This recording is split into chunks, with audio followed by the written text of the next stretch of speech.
제가 오늘 아침 찬양에 좀 당황했네요. 제가 원래 모르는 찬양은 제가 계속 들어보고 오는데 어제 409장 하면서 목마른 내용은 제가 이렇게 적었어요. 그래서 아는 찬양인데 아무 생각 없이 왔는데 오늘 많이 당황했습니다. 참 찬양이 몇 곡 되지 않는데 모르는 찬양이 있다라는 게 참 부끄럽기도 합니다. 근데 앞으로 잘 준비하도록 하겠습니다. 우리가 호세아서를 보면서 이스라엘에 대한 많은 이야기들을 보게 됩니다. 이스라엘의 죄가 참 많다라는 것을 우리가 이 호세아서를 통해서 보게 되는데요. 이들의 죄악이 마음을 떠난 것, 하나님에 대한 마음을 떠난 것과 음란한 것과 우상 숭배 등 많은 죄를 계속해서 보고 있는 것이죠.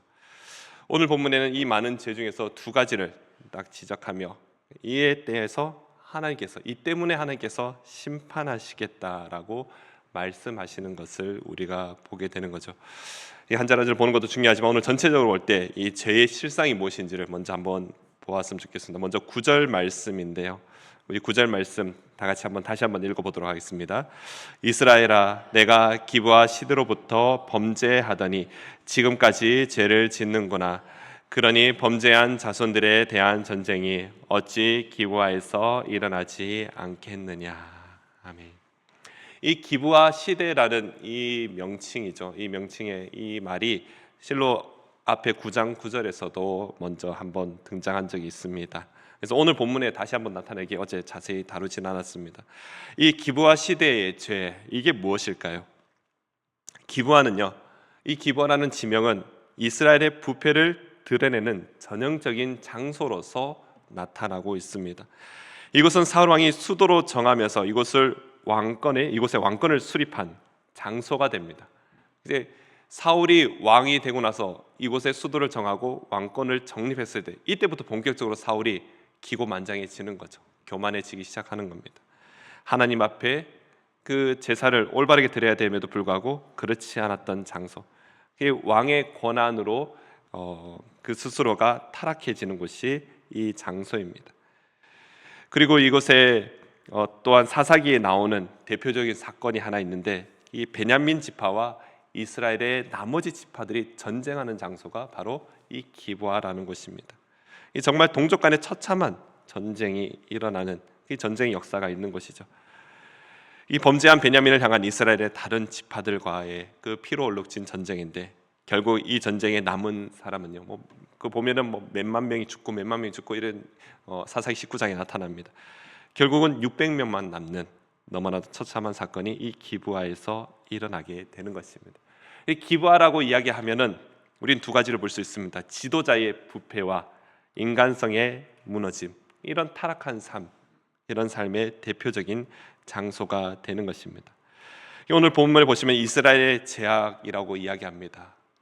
이 출애굽하고 나서 가나안 땅에 정착하는 이 사사 시대부터 이 죄악이 언제까지 계속되는가요? 오늘 본문을 보시면요, 지금까지 계속 죄를 이어오고 있다라는 것이죠. 그렇게 죄가 무법한 후손들에게 계속되니 하나님께서 심판하실 수밖에 없다라고 말씀합니다. 그래서 언제 심판하신다라고 말씀합니까? 10절에 보면 내가 원하는 때에라고 이렇게 말씀하시는 거죠. 하나님께서 원하시는 때입니다. 그럼 도대체 그 때가 어느 때냐? 바로 하나님께서 정하신 그런 상한선이 있다라는데요. 이것이 바로 이 두 가지의 죄에 걸릴 때 하나님께서는 이들을 반드시 심판하실 것이다. 이 때에 바로 심판하실 것이다 라고 말씀하시는 겁니다. 그렇다면 이 두 가지 죄가 무엇인가를 우리가 오늘 한번 보았으면 좋겠습니다. 이 두 가지의 죄 중에 첫 번째는요, 바로 하나님을 버렸다라는 것이죠. 이 호세아의 전체 주제와 비슷합니다. 호세아의 주제가 무엇입니까? 신랑 되신 하나님을 배반한 고멜과 같은 이스라엘의 죄이지 않습니까?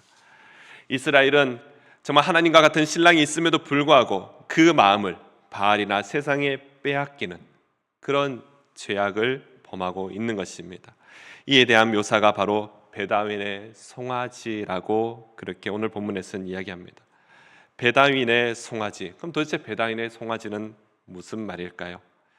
하나님이라 말하면서 베델에 세운 그 송아지를 의미하고 있습니다. 이 베델과 베다윈, 이 같은 장소지만 그 의미는 다르다라는 것이죠. 베델은 다 아시는 대로 하나님의 집이라는 의미를 가지고 있습니다. 그러나 베다웬이라는 이 말은요, 사악의 집이라는 의미를 두고 있다는 거죠. 하나님을 떠난 것을 두려워하며 슬퍼해야 하는 그 이스라엘이 그 베다윈에서 송아지가 사라지는 것을 두고 염려하고 슬퍼하고 있는 정말 이상한 상황들이 벌어지고 있다라는 것이죠. 이게 무슨 말인가? 오늘 본문에 보시면요, 6절입니다. 그 송아지는 앗수르로 옮겨다가 예물로 야렙 왕에게 드렸다라는 것이죠. 더 이상 이 땅에 흉년이 오고 이 땅에 더 이상 살 수가 없으니까, 또한 앗수르의 공격에 의해서 앗수르에게 모두가 포로로 잡혀가는 그 상황에 이 송아지마저도 앗수르의 그 왕의 예물로 바쳐지게 되는데, 어떻게 보면은 이 송아지는 우상이죠. 이것 또한, 이것이 없어지는 것에 대해서는요, 이스라엘에게는 정말 좋은 일입니다. 그러나 이 일을 두고 슬퍼하고 있다라는 것이죠. 정말 이상한 상황들이 연출된다는 겁니다. 그러함으로 인하여서 에브라임에게 수치가 되게 할 것이다, 하나님께서 이렇게 말씀하고 계시는 겁니다.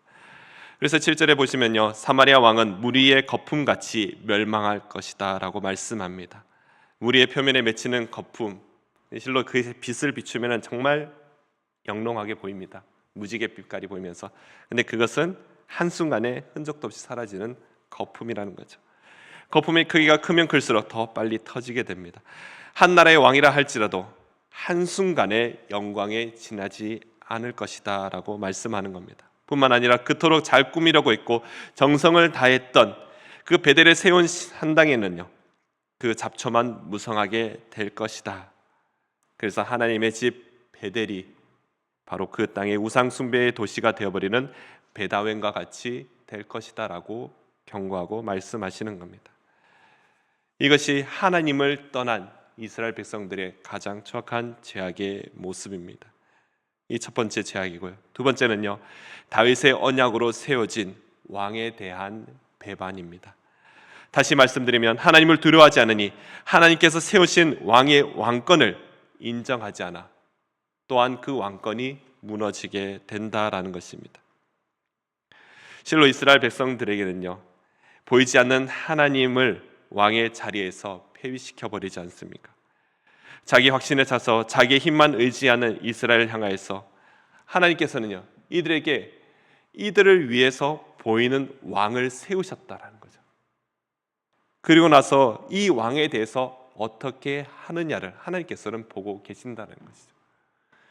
이스라엘 백성들이 보이지 않는 왕, 그러니까 주변 나라들은 다 왕이 있고 그들은 왕을 섬기며 그로부터 힘이 나는 것 같지만 우리는 보이지 않기에 우리에게는 힘이 없다라고 생각하는 거죠. 그래서 하나님께서는 이스라엘 백성들을 위해서 왕을 세워주셨습니다. 그래, 이 왕에게 대하는 것이 바로 나에게 순종하는 것이다, 그렇게 가르치시는 거죠. 이것이 어떻게 보면 하나님의 은혜이기도 하지만 하나님께서 이스라엘 백성들에게 테스트하는 것이라 그렇게 볼 수도 있습니다. 그렇게 하나님께서는 왕을 세우셨는데, 근데 이스라엘 백성들은요, 그 왕마저도 인정하지 않는다라는 것이죠. 이는 우리에게 적용할 때 이렇게 적용할 수 있을 것 같습니다. 하나님께서는요, 하나님 앞에 순종하는 모습을 어떻게 보시느냐, 우리에게 어떻게 우리가 서로 사랑과의 관계를 어떻게 하느냐를 보고 계신다라는 것입니다. 이 말이 자칫 높은 사람들에게만 순종하는 것, 그것이 하나님께 순종하는 것이다, 그렇게 봐서는 안 되는 것입니다. 서로가 서로를 어떻게 대하는가, 그것이 너무나도 중요한 겁니다. 그래서 예수님께서 우리에게 새 계명을 말씀하실 때 뭐라고 말씀하십니까? 내가 너희를 사랑하지 너희도 서로 사랑하라, 내 이웃을 내 몸과 같이 사랑하라. 이것이 하나님께서 우리에게 말씀하시고 예수님께서 우리에게 말씀해 주시는 가장 귀한 말씀이죠. 바울은 이 말씀을 이렇게 표현합니다. 피차 사랑으로 종노릇하라 말씀하시는 거죠. 그렇습니다. 남편은 아내를 사랑함으로 종노릇해야 됩니다. 아내는 남편에게 복종함으로 종노릇해야 되고요, 자녀는 부모를 공경해야 하는 거죠. 그렇다면 부모는 자녀를 노엽게 하지 않으므로 이 또한 종노릇해야 하는 것입니다. 이렇게 함으로 인하여서 주님 우리에게 가르쳐주신 말씀에 순종할 때 이것이 바로 하나님께 순종하는 것이라는 거죠.